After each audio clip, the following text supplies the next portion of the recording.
Principles. Stop managing and start leading like a visionary. Hi, my name is Dr. Barbara Polk, and I come on each week to talk to our principals who are newly assigned to our urban schools that are underperforming, and also to those principals who are returning, who understand just what it takes to run an underperforming school. You know, as a principal who was assigned to an underperforming school, I understand exactly what the challenges are.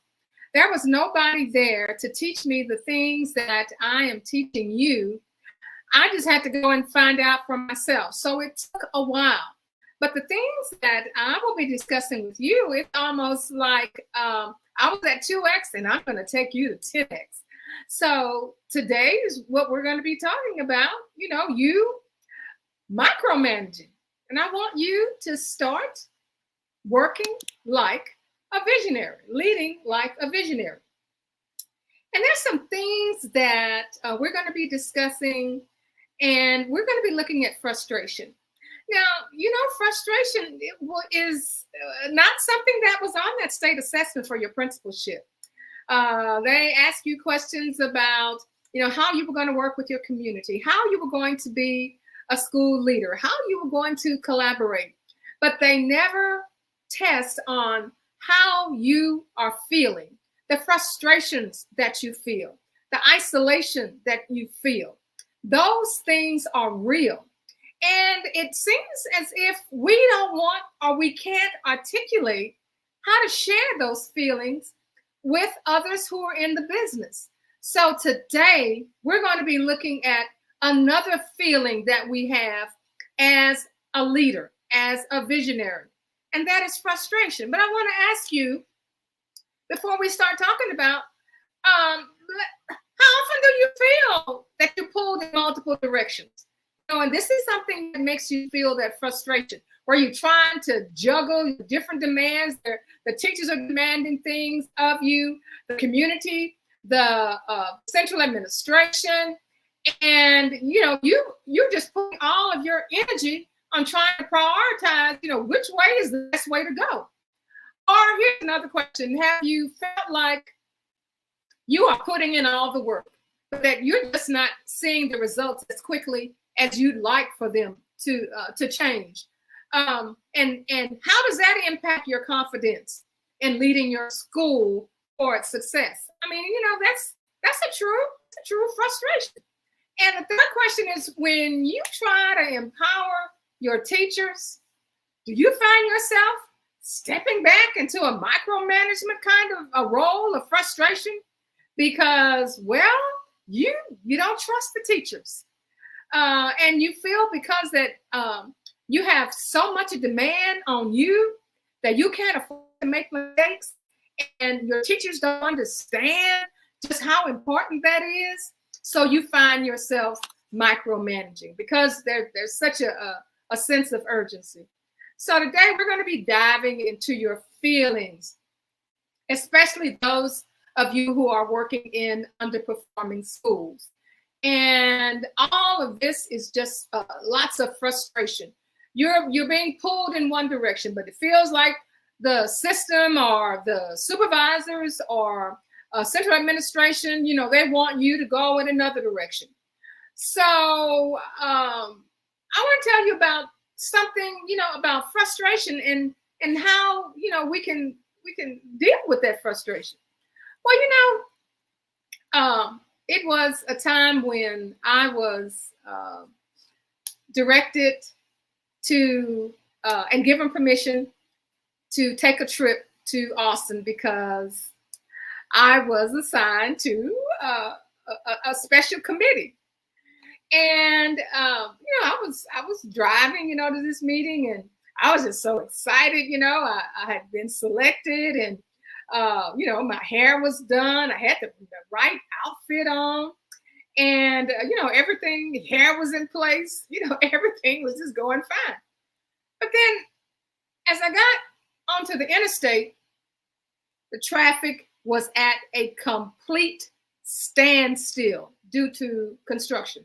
Nowhere around it, no alternate routes, just stuck. Not just any traffic, but I mean full blown stand still bumper to bumper traffic, thanks to some construction that I hadn't anticipated. You know, I sat there. I was angry. I was frustrated. I'm holding the steering wheel and I'm thinking, great. This is just perfect. I should have left earlier. Started thinking these things. I should have checked my GPS, or I ignored the GPS when it said for me to take an alternate route, and now I'm stuck. So at that moment, I realized something. I realized that this frustration was a signal to me. This frustration, I just thought of everything, imaginable. Everything just started flooding my brain. The thing that happens to us when we are going through this frustration is that we just don't know how to deal with it. So I took a deep breath. I mean, literally. And I thought, okay. And this is what we do, what we should do as principals. I can't change the traffic, but I can control how I'm reacting to this traffic. Am I just going to sit here frustrated? Am I going to let some outside thing that I don't have control over dictate my mood, my day, my focus? And that's what happens to us. And in that moment, I made the conscious choice to shift my mindset. Was it easy? Absolutely not. It's not easy, but it's something that we're going to have to practice to do as we go on and we get these frustrations through our day. How did that make me feel? The shift made me feel immediately like the weight had just been lifted off my shoulders. Emotionally, it was like I just, got a breath of fresh air. And it's amazing how quickly that frustration that weighs on us all of a sudden, when we decide that we're not going to let that frustration weigh us down, how quickly that frustration can just go away. And this is changing of the mindset. So the moment I release that, I'm in control. I'm in control. And it just transformed the way I thought. And isn't that the key for us as leaders? Isn't that the key? Principles? Learning to manage what's within our control while letting go of what can't. We sit there and we get angry. People come and they tell us information. We don't know what to do with it. We don't know whether it's true. We don't know whether it's untrue. So let's be honest, especially principals of underperforming schools. We are just thrown in a whirlwind, and everything has to happen right now. We get assigned to these schools, and we get mandated to turn them around just like that. And automatically, that's where your frustration sets in. People don't see it. People see you walking around with your nice little outfit on, or your nice little tennis shoes on. They just, you got a smile on your face. They think everything is going on, but they don't realize that this school met you with resistance. That the things that are happening at this school, the systems are outdated, or there are no systems at all. You don't get the kind of support you thought you were going to get, or the support that you thought you were promised, and all of this just weighs you down. So you feel this way because you're focusing on everything, and you're trying to get it all done, and you're being pulled in too many directions. You're expected to be the leader, the manager, the data analysis person, the support system, sometimes even the disciplinarian. No wonder it feels like you're just spinning your wheels. So let's look at some ways that we can deal with this frustration. So, this first way of dealing with frustration is to, first of all, realize that you need to let your teachers work their magic. That's the first thing you need to do. You need to stop leading and start building, as Robin Jackson says in her book, Stop Leading and Start Building. Because one of the biggest frustrations that principals feel is they think they have to do it all. But that's not your role. Let your teachers lead and let your team lead and let them work their magic. Stop being the boss and start being the creative leader on your campus. Another way is to delegate to teachers. Now, I know we've talked about that time after time, but delegate to your leaders, your teacher leaders. Trust your leaders. Many of you don't have the trust. When you stop trying to do everything yourself, you give them an opportunity to shine. And they want to prove to you that they can do the job. They want the opportunity. They want to show you that they are on the team. And this empowers them. And it allows you to free your focus on the bigger picture, on other things that's expected of you as a leader. And then you create some space. You create what's called strategic leadership space. You block out time in your calendar. You can block out as many as 4 hours. Meet with your team. Meet with your lead teachers. Or you say, oh, block out 4 hours meeting with my lead teachers, with my team? How can I do that? Ask them, empower them, tell them, this is what I want to do. Because, usually what we do, we will meet for about an hour, or we'll meet for an hour and a half, and we will have somebody, to cover a teacher's class. And just when we get rolling, just when we're getting everything started, we're thinking of things to improve. It's time to break up. So set aside 4 hours. Y'all decide how it's going to be done.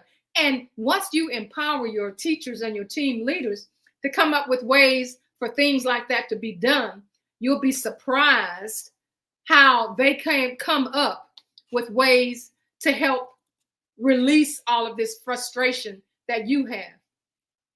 And then the last thing is that track yourself. Start tracking.